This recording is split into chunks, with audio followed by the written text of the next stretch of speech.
അയോധ്യ രാമക്ഷേത്രത്തിന്റെ പേര് പറഞ്ഞ് അധികാരത്തിലെത്തി, തുടർച്ചയായ ഘട്ടത്തിൽ ഭരണം നടത്തുന്നു. പക്ഷേ ഒടുവിൽ മോദിക്ക് പിഴച്ചു തുടങ്ങിയോ, അല്ലെങ്കിൽ BJPക്ക് തിരിച്ചടി വരാൻ തുടങ്ങിയോ എന്നുള്ളതാണ് ഒരു ചോദ്യം. കാരണം അയോധ്യ സംഭവം ഒന്ന്, പ്രധാനമായിട്ട് അയോധ്യയിലെ കൊള്ള. രണ്ടാമത്തത് നീറ്റ് എക്സാമിന്റെ വിദ്യാഭ്യാസ രംഗം തകർന്നു എന്നുള്ളതിന്റെ സൂചനയാണ് CBSE എക്സാമും നീറ്റും എല്ലാം നെറ്റും ഒക്കെ പ്രശ്നമായത്. ഇതൊക്കെ നേരിട്ട് ജനങ്ങളെ ബാധിക്കുന്ന കാര്യങ്ങളാണ്, അല്ലാതെ രാഷ്ട്രീയക്കാർ തമ്മിലുള്ള ഒരു പ്രശ്നങ്ങൾ മാത്രമല്ലല്ലോ. ജനങ്ങൾ ഓരോ വീട്ടിലും ഉണ്ടാവുന്ന ഒരു പ്രശ്നമാണ്. അവർക്ക് ഭീതിയിലാണ്, ഒരുപാട് കുട്ടികൾ മരിച്ചു, ഇങ്ങനെയൊക്കെ സംഭവം ഉണ്ടായി. ഇതിനൊന്നും മറുപടി പറയാൻ മോദിക്ക് ഒന്നിനും കഴിയുന്നില്ല. എന്തായാലും ഇപ്പൊ വർഷകാല സമ്മേളനം വരാൻ പോകുന്നു. മോദി എന്ത് തീരുമാനം എടുക്കും എന്നുള്ളതിനെ കുറിച്ച് വല്ലതും ഒരു മോഡി അദ്ദേഹത്തിന്റെ പ്രധാനമന്ത്രി ജീവിതത്തിലെ ഏറ്റവും അപകടകരമായ ഘട്ടത്തിലൂടെ പോവുകയാണ്. സാധാരണഗതിക്ക് 75 വയസ്സ് കഴിഞ്ഞാൽ പാർട്ടി മാറ്റി നിർത്തും. അത് കഴിഞ്ഞിട്ടും അദ്ദേഹത്തിന് എക്സെപ്ഷൻ കൊടുത്ത് മുമ്പോട്ട് പോവുകയാണ്. ഇപ്പോ നേരത്തെ പറഞ്ഞതുപോലെ ജനങ്ങളുടെ ജീവിതത്തെ ബാധിക്കുന്ന വളരെ ഗുരുതരമായ പ്രശ്നങ്ങൾ സംഭവിച്ചുകൊണ്ടിരിക്കുന്നു. അയോധ്യ നേരിട്ട് ജനങ്ങളുടെ ജീവിതത്തെ ബാധിക്കുന്നില്ലെങ്കിലും BJPയുടെ കോർ വിശ്വാസത്തെ തകർത്തിരിക്കുന്നു അയോധ്യ. കാരണം അത് പറഞ്ഞിട്ടാണല്ലോ ഇതുവരെ അധികാരത്തിയത്. അതൊരു കാര്യം. രാമനായിരുന്നു ഇവരുടെ ഐക്കൺ. പക്ഷെ എനിക്ക് തോന്നുന്നു 2024 മുതൽ ഈ തകർച്ച നമുക്ക് കാണാം. 2024 ലോക്സഭാ തെരഞ്ഞെടുപ്പിൽ അവർ പ്രതീക്ഷിച്ച സീറ്റ് കിട്ടിയില്ല. മാത്രമല്ല UPയിൽ ദയനീയമായി തോറ്റു. അതിലേറെ ദയനീയമായി ഫൈസാബാദിൽ തോറ്റു. എന്നുവെച്ചാൽ അയോധ്യ ഐക്കൺ ആണെങ്കിൽ അയോധ്യ എന്ന് പറയുന്ന അത് പങ്കെടുക്കുന്ന മണ്ഡലത്തിൽ ദയനീയമായി തോറ്റു. അത് വലിയൊരു തിരിച്ചടിയായിരുന്നു. അതെങ്ങനെ മറികടക്കാം എന്നാലോചിച്ചു. കാരണം ഇനി മധുര കാശി ബാക്കി ഹേ എന്ന് പറഞ്ഞ ആളുകളുണ്ട്. അവിടേക്ക് പോകാന്ന് പറഞ്ഞു. ഇനി അങ്ങോട്ടൊന്നും പോകാൻ പറ്റില്ല. ആ നാട്ടുകാർ കൈവയ്ക്കും. കാരണം നിങ്ങളുടെ ആവശ്യം എന്തായിരുന്നു? ഇപ്പൊ പറയുന്നത് എന്താ? കോടിക്കണക്കിന് 1000 കോടി 2000 കോടി പല കണക്കും പറയട്ടെ. കാരണം ഒരു രാമചരിത മാനസ്, സ്വർണം കൊണ്ടുണ്ടാക്കിയ രാമചരിത മാനസ് എത്രയോ കോടി വിലയുള്ളതാ. കാണാനില്ല. വലിയ ബിംബങ്ങൾ കാണാനില്ല. വെള്ളി, സ്വർണം പലതും കാണാനില്ല. രൂപ ഒട്ടും തന്നെ കാണാനില്ല. അപ്പോൾ ഇപ്പൊ ഇന്ന് VHP നേതാവ് പ്രിയങ്ക ഗാന്ധിയെ വിളിച്ച് ചോദ്യം ചെയ്യണം. അഖിലേഷ് യാദവിനെ ചോദ്യം ചെയ്യണം. ഇതിന് അഖിലേഷ് യാദവ് ഒന്നും അവിടെ വന്നിട്ടില്ലല്ലോ ഈ കൊള്ള നടക്കുമ്പോ. ഇത് ശബരിമല കൊള്ളയിൽ സോണിയാഗാന്ധി ചോദ്യം ചെയ്യണമെന്ന് പറഞ്ഞ CPM ഭരണമാരിയാണ്. യഥാർത്ഥത്തിൽ എന്തടിസ്ഥാനത്തിലാണ് ഇത് ഇവർക്ക് എക്സ്പ്ലെയിൻ ചെയ്യാൻ പറ്റുക? BHPക്ക് സഹിക്കുന്നില്ല, RSSന് സഹിക്കുന്നില്ല. അവിടെ ചമ്പത്റായി എന്ന് പറയുന്ന അയാളേക്ക് എതിര് നടപടി എടുക്കണം എന്ന് പറഞ്ഞാൽ ഇപ്പൊ എടുക്കണോ വേണ്ട? ഇവിടെ പത്മകുമാറിനെ സംരക്ഷിച്ച പോലെ ചമ്പത്റായിയെ സംരക്ഷിച്ചുകൊണ്ടിരിക്കുകയാണ് BJP. അപ്പൊ മാത്രമല്ല, നൃപേന്ദ്ര മിശ്ര എന്ന് പറയുന്ന പ്രധാനമന്ത്രിയുടെ ഏറ്റവും വിശ്വസ്തനായ അയാളെ അവിടെ നിയോഗിച്ചു. അയാളാണ് ഇതിന്റെ ട്രസ്റ്റ് മുഴുവൻ കൈകാര്യം ചെയ്തിരുന്നത്. അതിലാണ് ഈ കൊള്ള മുഴുവൻ നടന്നത്. യോഗി ആദിത്യനാഥിനാണ് ഞാൻ അടുത്ത തവണ ഇലക്ഷൻ വരാൻ പോകുന്നത്. ആദിത്യനാഥിനെ സംബന്ധിച്ചിടത്തോളം ഉള്ളിൽ ഇതിനേക്കാൾ തീയാണ്. കാരണം UP ഇലക്ഷൻ തോറ്റാൽ അയാളുടെ രാഷ്ട്രീയ ജീവിതം അവസാനിക്കും. അതും ഒരു കാര്യമുണ്ട്. നീ മോഡി മാറിയാൽ, അദ്ദേഹത്തിന് പ്രായാധിക്യം ഉണ്ടെന്ന് പറഞ്ഞ് മാറിയാൽ വരാൻ പ്രതീക്ഷിച്ചിരുന്ന ഒരാൾ യോഗി ആദിത്യനാഥ്, അയാളുടെ കാര്യം ഏതാണ്ട് കട്ടപ്പൊക്കെയാവാനാണ് സാധ്യത. അപ്പോൾ മൊത്തത്തിൽ വലിയ കുഴപ്പമാണ്. നീറ്റ് പരീക്ഷയുടെ കാര്യം കുറച്ചും കൂടി ഗൗരവമാണ്. അത് വിശ്വാസം മാത്രമല്ല, കഴിഞ്ഞ 3-4 വർഷമായി നീറ്റും CBSEയും നെറ്റും അടക്കമുള്ള പരീക്ഷകളിൽ നിരന്തരം തട്ടിപ്പുകൾ നടക്കും. ഇപ്പൊ അത് വന്നിട്ടുണ്ട്. 24, 25, 26 3 വർഷവും അതിൽ നീറ്റ് പരീക്ഷ പൊളിഞ്ഞു. എന്ന് പറഞ്ഞാൽ ഓരോ വർഷവും 20-22 ലക്ഷം കുട്ടികളെ പരീക്ഷ എഴുതണേ. 22 ലക്ഷം കുടുംബങ്ങളെ നേരിട്ട് ബാധിക്കുക. അവരുടെ ഉള്ളിൽ ഇതുണ്ടാക്കുന്ന തീയ ഇനി അടുത്ത വർഷം എഴുതാൻ പോകുന്നതിൻ്റെ ഉള്ളിൽ ഇതിനേക്കാൾ തീയാണ്. ഇതെന്താ ഇനി സംഭവിക്കാൻ പോണേ? എവിടെയെങ്കിലും ക്വസ്റ്റ്യൻ കിട്ടുമെന്നൊക്കെ ആലോചിച്ചിട്ട് പിള്ളേർ കണക്കായി. എവിടുന്ന അത് ക്വസ്റ്റ്യൻ കിട്ടുക? ഏതെങ്കിലും BJP യുവമോർച്ച നേതാവിനോട് ചോദിച്ചാൽ ചോദ്യം പേപ്പർ കിട്ടുമോ എന്നൊക്കെ നോക്കിയിട്ടാണ് നടക്കുന്നത്. ഒരു ഉത്തരവും ഇതുവരെ പറയാൻ പറ്റില്ല. ധർമ്മേന്ദ്ര പ്രധാൻ ഇപ്പോഴും സ്ഥാനത്ത് തുടരുന്നു. അയാളെ തൊടാൻ കഴിയുന്നില്ല. എന്ന് പറഞ്ഞാൽ ഇയാളെ സംരക്ഷിക്കുന്ന ജോലിയുണ്ട്.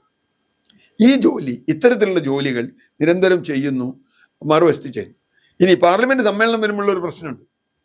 പാർലമെന്റ് സമ്മേളനത്തിൽ ഇവർ കൊണ്ടുവരാൻ പോകുന്ന ഒരു ബില്ല് വളരെ വിവാദമായൊരു ബില്ലാണ്. അല്ല, അതിനു മുമ്പ് പാർലമെന്റ് സമ്മേളനത്തിന് മുമ്പ് മന്ത്രിസഭ പുനഃസംഘടന ഉണ്ടാവും എന്നൊക്കെ അതുവഴി ഒരു തന്ത്രം കളിച്ചിട്ട്, ഗിമ്മിക്ക് കാണിച്ചിട്ട് ഈ ഇതുവരെ ഉണ്ടായ ആരോപണങ്ങളൊക്കെ മറികടക്കും എന്നുള്ളൊരു സംസാരം. അത് പ്രശ്നമാണ്. അത് തൊട്ടാൽ BJP സംഘടനയ്ക്കകത്ത് പ്രശ്നമുണ്ട്. ഇനിയിപ്പോ സംഘപരിവാർ നേരിട്ട് മോഡി അത്ര വിശ്വസിക്കാൻ പോകുന്നില്ല. കാരണം മോഡി ഈ കൊള്ളയിൽ ഡയറക്റ്റ് ആയിട്ടോ ഇൻഡയറക്റ്റ് ആയിട്ടോ അയോധ്യയിലെ കൊള്ളയിൽ പങ്കുണ്ട്, അല്ലെങ്കിൽ പങ്കുള്ളവരെ സംരക്ഷിക്കുന്നുണ്ട് എന്ന് സംഘപരിവാറിന് ബോധ്യമുണ്ട്. അപ്പോൾ ഇതുവരെ സംഘപരിവാറിനെ തൊടിച്ചിട്ടില്ല, UP ഗവൺമെന്റിനെ തൊടിച്ചിട്ടില്ല അയോധ്യ ട്രസ്റ്റ്. ഈ മോഡിയുടെ കീഴിലാണ്. അപ്പോൾ മോഡിയുടെ പൂർണ്ണമായ നിയന്ത്രണത്തിൽ അവരുടെ പാർട്ടിക്കാരും അയാൾക്ക് വേണ്ടപ്പെട്ട ആളുകളും മാത്രം നടത്തുന്ന സ്ഥലത്ത് ഇത്ര കൊള്ള നടന്നിട്ട് ഇനിയിപ്പോ മന്ത്രിസഭാ പുനഃസംഘടനയ്ക്ക് പോയാൽ സംഘപരിവാർ ഉടക്കുന്ന കാര്യത്തിൽ ഒരു തർക്കമില്ല. ഇയാൾക്ക് ഇഷ്ടമുള്ള ആളെയൊന്നും വയ്ക്കാൻ പറ്റില്ല. അവര് പിടിമുറുക്കും. കാരണം ഇനി ഇങ്ങനെ പോയാൽ ഞങ്ങൾക്ക് പറ്റില്ല. അപ്പൊ ഒന്നിൽ താൻ പോയിക്കോ, അല്ലെങ്കിൽ മറ്റന്നാളിൽ ഞങ്ങൾ പറഞ്ഞവരെ ആക്കിക്കോ. ഇപ്പൊ ധർമ്മേന്ദ്ര പ്രധാന്റെ ഒക്കെ കാര്യത്തിൽ വലിയ ചോദ്യം വരാൻ വഴി ഉണ്ടാവും വഴി. അങ്ങനെ വരുമ്പോൾ മന്ത്രിസഭ പുനഃസംഘടന അത്ര എളുപ്പമാവില്ല. ചില ആളിലേക്ക് എടുക്കാതിരിക്കാൻ നോക്കണ്ട്. പക്ഷെ അതിനേക്കാളും ഗുരുതരം ബില്ലുകൾ വരുന്നതാണ്. അതിലൊരു ബില്ല് എന്ന് പറഞ്ഞാൽ ഒരു കാരണവശാലും അംഗീകരിക്കാൻ പറ്റാത്തൊരു ബില്ലാണ്. ഉദാഹരണത്തിന് ഒരാളെ ശിക്ഷിച്ചിട്ടില്ല, ഒരാൾ പ്രതിയായ ഒരു കേസിൽ 30 ദിവസത്തേക്കുള്ളിൽ ജയിലിൽ കിടന്നാൽ അയാളുടെ മന്ത്രി സ്ഥാനം, MP സ്ഥാനം, MLA സ്ഥാനം ഒക്കെ പോകുന്നതാണ്. ഇത് പ്രധാനമന്ത്രിക്ക് ബാധകമെന്ന് പറഞ്ഞാൽ പ്രധാനമന്ത്രി ആരെ ശിക്ഷിക്കാൻ പോണേ? പോലീസൊക്കെ ഇവരുടെ അല്ലല്ലേ. അപ്പൊ അത് വളരെ തെറ്റായ ഒരു ബില്ലാണ്. കാരണം എന്താ വെച്ചാൽ ആരെ വേണമെങ്കിൽ ഇപ്പോഴത്തെ കാലത്ത് ആരെ വേണമെങ്കിൽ ജയിലിലിടാം. UAP ഇടാം, അല്ലെങ്കിൽ NIA ഇടാം, അല്ലെങ്കിൽ മണി ലോണ്ടറിങ്ങിന് ഇടാം, അല്ലെങ്കിൽ സ്ത്രീകളെ ഉപദ്രവിച്ചത്. ഇതൊക്കെ ഗുരുതരമായ കുറ്റങ്ങളാണ്. ഈ ഗുരുതരമായ കുറ്റങ്ങൾ ആരുടെങ്കിലും പേരിൽ ഒരു ചാർജ് ഇട്ടിട്ട് ജയിലിൽ കിടത്തി. ഇനി അവിടെ അതോടുകൂടി അയാളുടെ MLA സ്ഥാനം, MP സ്ഥാനം ഒക്കെ പോയാൽ, മന്ത്രിസ്ഥാനവും പോയാൽ അത് ഒരിക്കലും അംഗീകരിക്കാൻ പറ്റില്ല. കാരണം ഇന്ത്യൻ ശിക്ഷാ നിയമത്തിന്റെ അടിസ്ഥാനം എന്ന് പറയുന്നത് കുറ്റവാളി ഒന്നൊരാൾ വിളിക്കാൻ പാടില്ല, കുറ്റാരോപിതൻ എന്നേ വിളിക്കാവൂ. Unless due process of law, നിയമത്തിന്റെ കൃത്യമായ നടപടിക്രമം അനുസരിച്ച് തീരുമാനമെടുക്കാത്തിടത്തോളം അയാൾ കുറ്റവാളിയല്ല, അയാൾ കുറ്റാരോപിതനാണ്, അക്യൂസ്ഡ് ആണ്. അപ്പൊ അക്യൂസ്ഡ് ആയ ഒരാൾ ഇപ്പൊ ശബരിമല കേസിൽ 90 ദിവസം ജയിലിൽ കിടന്നു. കുറെ ആളുകൾ 90 ദിവസം ജയിലിൽ കിടന്നു എന്നുള്ളതുകൊണ്ട് ഒരു കുറ്റക്കാരെന്ന് പറയാൻ പറ്റും? കുറ്റവാളി എന്ന് പറയാറായിട്ടില്ല. കാരണം അവരിനി ഡ്യൂ പ്രോസസ് ലോ എന്ന് പറഞ്ഞാൽ ട്രയൽ നടത്തി ശിക്ഷിക്കണം. അപ്പൊ ട്രയൽ ഒരാൾക്ക് അവകാശമുണ്ട്, ഫ്രീ ആൻഡ് ഫെയർ ട്രയൽ. അതിനാണ് അതൊക്കെ ഭരണഘടനയുടെ അടിസ്ഥാന തത്വങ്ങളാ ഫ്രീ ആൻഡ് ഫെയർ ട്രയൽ എന്ന് പറയുന്നത്. ഇപ്പൊ ഇദ്ദേഹത്തെ ജയിലിലിട്ടു, കേജ്രിവാളിനെ ജയിലിലിട്ടു. ഇപ്പൊ കേജ്രിവാളിന്റെ കേസ് ആവിയായി പോയ മാതിരി. സോരനെ ജയിലിലിട്ടു, ജാർഖണ്ഡ് മുഖ്യമന്ത്രി. ആ കേസ് അയാൾ മുഖ്യമന്ത്രി ആയിരിക്കുക.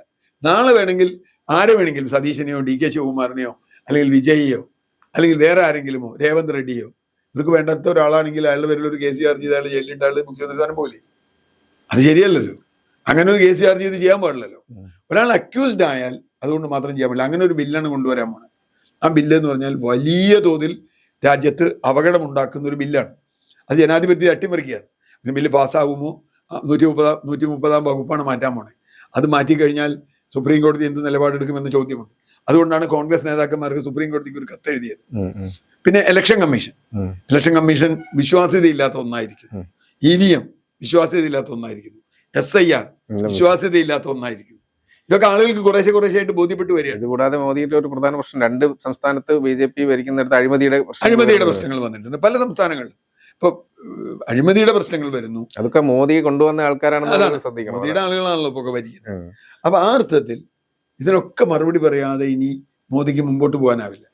അതിന് പകരം ഏതെങ്കിലും ഒരു കേസെടുത്തു എന്ന് പറഞ്ഞാൽ ഇപ്പൊ നാളെ രാജീവ് ചന്ദ്രശേഖരനെതിരെ സതീശൻ ഒരു കേസെടുത്ത് അയാളെ ജയിലിലിട്ടാൽ രാജീവ് ചന്ദ്രശേഖരൻ MLA സ്ഥാനം പോവില്ലേ?